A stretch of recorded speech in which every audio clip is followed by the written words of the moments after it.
Shout out to Woody because it seems like Woody is the only person who got common sense right now and then learned some. And if you don't know who Woody is well was part of YSL. And when the YSL case was going on, he was labeled as one of the key witnesses. He was the snitch, the person that was working with the state, one of the raps and stuff like that. And over time, he kind of got popular online for the I don't recall because it seemed like when he got on stand, a lot of the stuff that he said in the interrogation room, he didn't remember when he got on stand. And in his defense, he told a lie in the interrogation room, but when he got on the stand, he told the truth. What's the truth? The truth is, I really didn't know nothing. I just told y'all whatever y'all wanted to hear to get me out of the situation to go home. I wasn't involved in nothing. But for the last 2 or 3 years, that ain't really mattered to the court of public opinion because a lot of people online has been giving him backlash. And some people have been embracing him, so everybody don't consider, you got a generation of people, man, who look at this rat campaign that be going on in the music industry, and some people don't care, especially fans. Like, fans are gonna like you for whatever they like you for. It's obvious. Do that make it right? No. But there's just times that we live in, and if you're a civilian, it's like just stay on the sidewalk. The streets ain't for you. So if you go into politicking on a lot of this stuff and just giving your opinion, just be mindful and be careful and just speak from a point of view where you understand and you know that this stuff don't apply to you. It's okay to have your opinion, but just watch how far you go. That's just me. That's the advice that I have to give myself. But nevertheless, just getting back to Woody was the person that everybody thought was snitching. Woody was the person who everybody thought was right. But Woody did a 4-hour live stream today, and I caught as much as I could. And starting off, he cut the fat and got straight to the meat and basically said, this whole time that everybody's been thinking that I've been this big rat, the YSL snitch, and things of that nature, Thug threw me under the bus first. Y'all check this out. From the beginning, to make me be the fall guy. This was a nigga purpose from the beginning for me to be the fall guy. But let me tell you, when God got you, God got you. All these times I've been quiet, I ain't said nothing. I ain't said nothing. I ain't redeemed. Like, I ain't did nothing. I let everybody call me what they call me. Nigga, I was like, people like, Woody, why you okay with it? I win.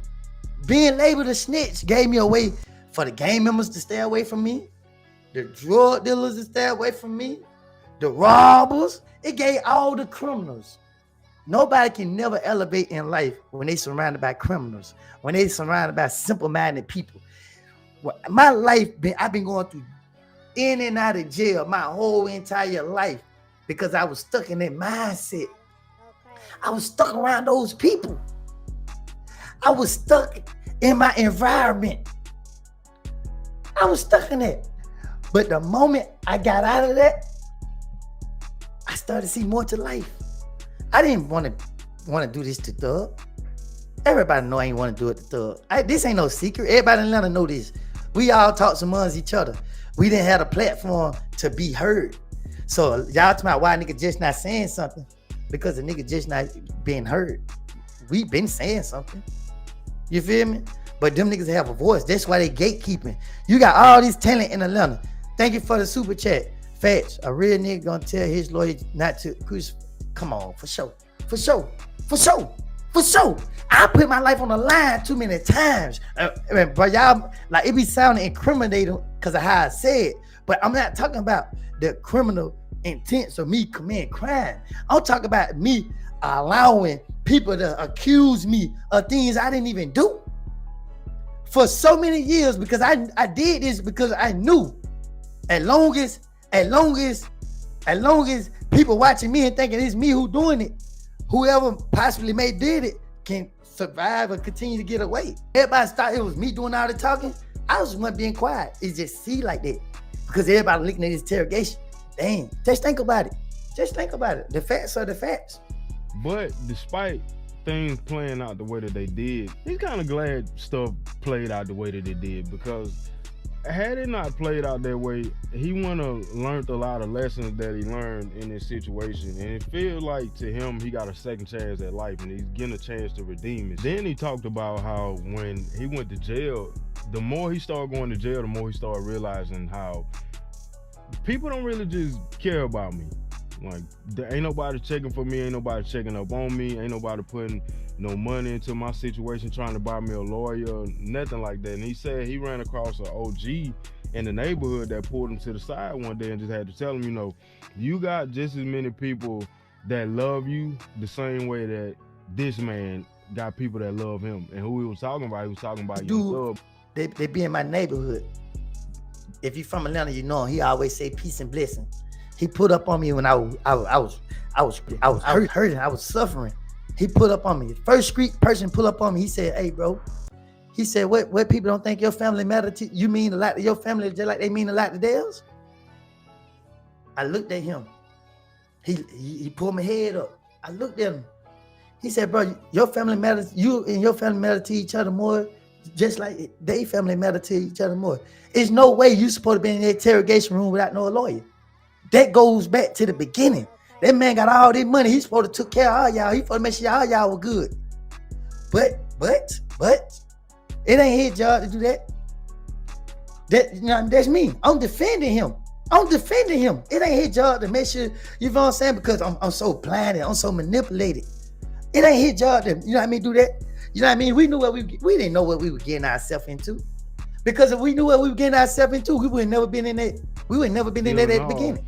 Even though this OG told what it is to his face, he still, in his defense, he kind of gave Thug the benefit of the doubt. Like, a lot of this stuff that we was doing out here, we knew what we were doing. Even if we didn't know the consequences, we understood what was going on at the time. So I just can't just expect this man to put no money on my books or, just give me no lawyer or no stuff like that, because a lot of this stuff, I knew what I was doing. We all knew what we was doing.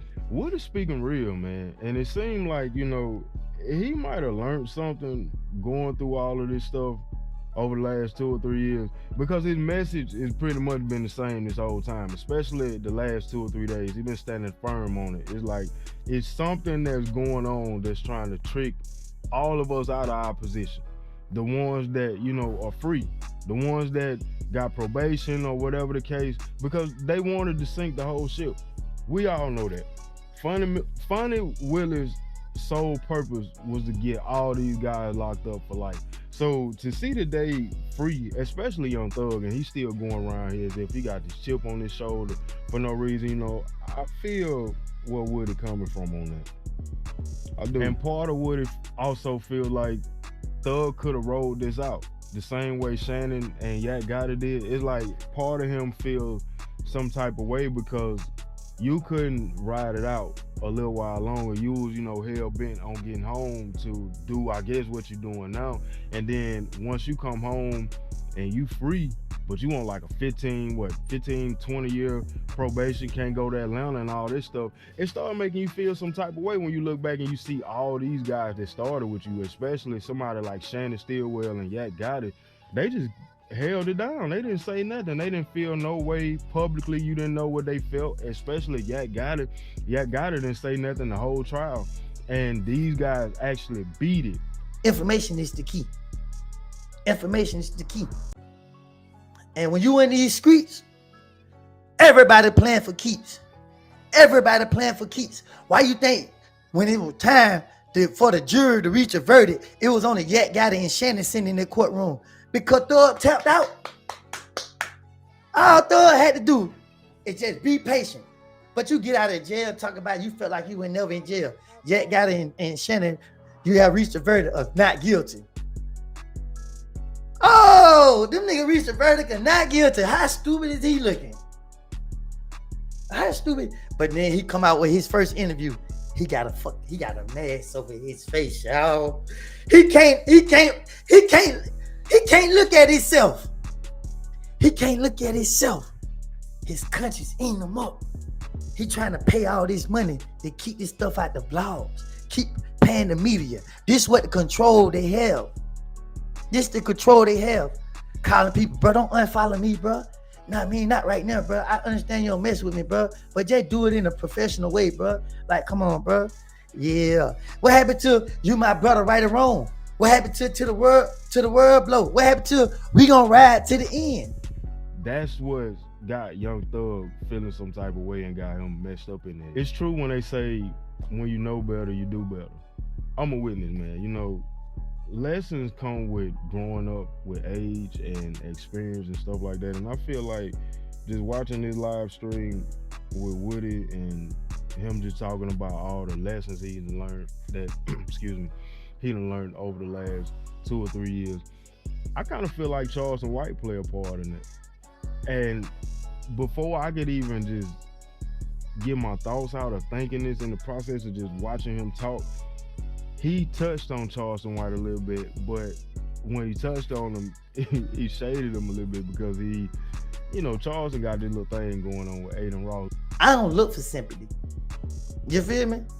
I didn't know no better, but when I did know better, I choose to do better. That's where I'm at now. And guess what? I got custody. I got my kid living with me. She go to school with me. I got my other little girl. She okay. You feel what I'm saying? I got my family. They all love me. We go to church every Sunday. We ain't on no BS. We ain't on none. The kids see me in the community and other places I go. I pray with them. They pray with me. And that's just what it is. It ain't nothing. It ain't no street stuff. I ain't portraying no image. I get on here and argue with Charles White when I get bored. Because Charles White, all he do is sit and watch me all day and make videos about me all day. So when I get bored and I just want to control Charles White, that's what I do. Because I know once I say something to him, he looking for a reason to go viral. He looking for a reason to get some attention. So he doing any and everything. He letting Aiden Ross stick their finger up in him. You know what I mean? He can't even sit down normal. But everything he don't talk about, he don't became. That's the honest it. Only person I ever trolled was those who mess with me. But, I still feel like how Charleston comes at him sometimes, that what keep Woody sharp and on his feet. Because Charleston is a person, I don't understand his character. I don't pay no attention to it or whatever he's doing. But I see that it's certain people like OG Percy and Woody who he always poking the bear. Charleston, he trying to trick them out of their position. He trying to get these guys sent back to jail. And once they realize that in their mind, it's kind of like they know how to operate. They know how to control him. They know how to move and troll and do the same things that he do without taking it far, without it getting physical. And I think that's one of the things that Woody then grasped over time and learned. And it has helped them build better character, not taking the internet so serious. So, shout out to Woody, man. Just in conclusion, I feel like this whole video, man, just watching him in these little parts that I clipped and just touched on, it all falls back on Young Thug, I feel like Young Thug didn't gain nothing from going to jail. And I'm pretty sure it's a lot of people feel like how I feel right now. If he keep going this route, him and Pee Wee Roscoe, it won't be long before they go back to jail. It won't be long before they locked up. Or somebody else gonna get hurt. Where it's gonna be a whole nother cycle of a situation going on again, but this time it won't be YSL versus YFN. It'll be YSL versus YSL. That's crazy, man. But y'all let me know what y'all think about this. It's T-RaeTv. Hit the like button, subscribe, share, comment down below. Am I tripping? Like, I'm on the side of right, I'm on Woody's side with this. Woody just did a 4-hour live stream, 4 hours. And all he did was just add out frustration. And he keep touching on too, like if they keep turning at him or keep involving him in this nonsense, he gonna really take it there verbally. And if he gotta take it there physically, he gonna take it there physically and defend himself. And what he mean by verbally is, man, I know all y'all secrets. That's why he was like, information is everything, because I feel like all that time that Woody sat around them guys, they thought he was the dummy. They thought he was the fool. Whole time, he was the smartest one. It's starting to show. And a lot of people, I just say me, I feel like Thug is going to eventually land himself back in jail from karma because of the way that he came out.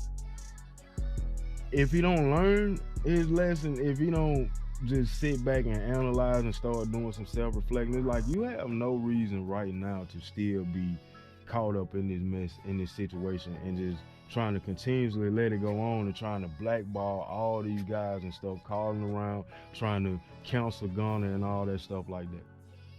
When music should be your main priority, because man, everything you done put out since you got out of jail has been garbage.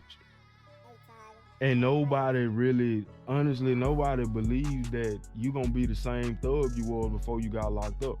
A lot of that stuff that's going on in his mind, I feel like it's because he's so sober to the point where he only got a time on his hands to think a lot. And that's becoming a form of depression, where these guys be on drugs and alcohol so long to when they go through that phase or when they come off it, this is what it looks like. All he needs is blunt. If he can hit a blunt, he can smoke some weed, or he can get on some shrooms or whatever his pharmaceutical of trust is, and just get back in that element, you'll see a whole nother thug. I guarantee you, I promise you. He just got too much time on his hands. And all the fans want his music.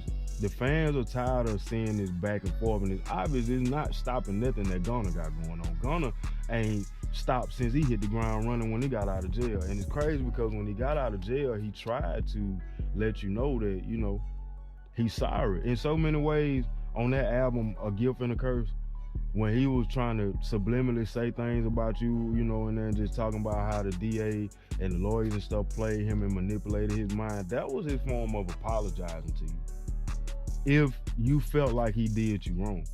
So the least you could do with somebody who pretty much been the oil to your ship this whole time is, you know, have some sense about the situation and at least forgive him if he's man enough to apologize, even if you don't deal with him no more. Even Woody said, we ain't got to deal with each other no more, but at some point we got to let this stuff go, because it's going to start to affect you guys' careers. I feel like your main focus right now, like Thug main focus, should really be music, not this beef, not this back and forth. And Pee Wee Roscoe, I feel like he just got to say whatever he feel like he's supposed to say to secure whatever bag he getting from Young Thug, because everybody know that's his bread and butter. That's who feeding you. So it's certain things that he's saying I can't even just take for face value, because we know why you saying a lot of what you saying. But shout out to Woody again, man, and I'm gonna keep on breaking this live down. I'm pretty sure people gonna continue to talk about it, keep on posting, man. Yeah, y'all let me know what y'all think about this, man. T-RaeTv, hit the like button, subscribe, share, comment down below. Soon as the world say you wrong, they be the first ones that told the world you were wrong, and you still protecting them when deep down inside, you know they the cause of it from the start. You know they wrong from the start.